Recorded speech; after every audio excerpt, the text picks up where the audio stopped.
A man falls out of an attic window. His partially blind son finds his motionless body.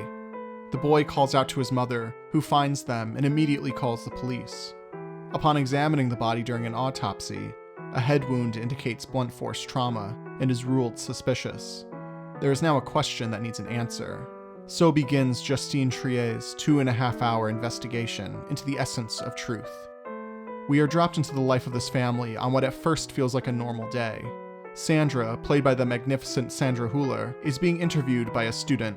She is a writer, living with her family in a secluded cabin in the French countryside. As the interview goes on, her husband, Samuel, loudly plays an instrumental version of 50 Cent's PIMP.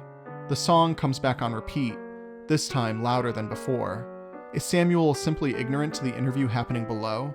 Or is there something more purposeful, more direct, even passive-aggressive about this simple action?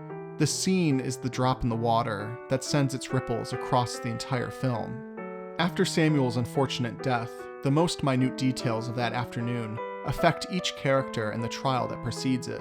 Every stone is slowly unturned, revealing more pieces of the puzzle and unearthing disturbing truths about each member of the family and the marriage at the center of the possible crime. Sandra's son, Daniel, plays an important part of the case. He is the only witness to the event, but he is also blind from a bicycle accident when he was 4. He begins the film with a strong idea of the events of that day, but as things go on, he becomes less sure of himself, causing issues for Sandra's defense, which in effect strain the relationship. Daniel is played by Milo Mikado Grainer, who gives one of the best child performances this year. He carries a lot of the film's emotional weight and becomes an anchor for the audience as the ambiguity of the crime grows. Sandra Hüller, who helms almost every scene in this film, delivers one of the best performances of the year as well. Her likability holds as the audience grows more and more unsure of her innocence. You can feel her character holding on to the truth. Whether the truth is what she's been telling the police or something hidden is unclear.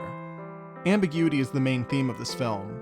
As the film goes on, it becomes less about whether Sandra murdered her husband or not. By the end, you don't even feel the need to ask the question anymore. But admittedly, days went by, and suddenly something shot into my head and caused me to ask the question all over again. The film has very unique cinematography. Early scenes feature police cameras film the house and them conduct tests with a dummy being pushed out of a window. We see low-quality digital cameras film interviews with Sandra and Daniel. You begin to wonder if these images are capturing the actual truth, or if the pressure of the cameras even being there causes missteps in the stories that send the characters down dangerous paths. The court scenes themselves are some of the most dynamically shot in the genre.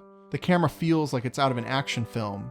Quick zooms on judges' shocked faces and intense close-ups of prosecutors grilling Sandra create a tension that holds strong and keeps the extended court scenes, which takes up over 90 minutes of the film, from becoming stale. The camera work also features some janky recalculations that feel like a live broadcast, like we're not just watching a film, but a real trial. The only other time I've seen camera work like this would be from the film 1208 East of Bucharest, a Romanian film that oddly enough is also about attempting to arrive at the truth. It brings in the ideas of the film itself, and the idea of a film being impossible to show the truth at all. To quote Mikhail Haneke, cinema is 24 lies per second. Courtroom dramas are about arriving at a point of truth, typically culminating in a jury member reading out a verdict that settles the mystery at hand. Anatomy of a Fall is about the opposite of this. The truth is forever destined to be elusive. We hear a verdict, but it doesn't matter. Hopefully, by the end, the audience doesn't care as well. Anatomy of a Fall is less about the truth, and more about the pain one must go through in order to arrive to it.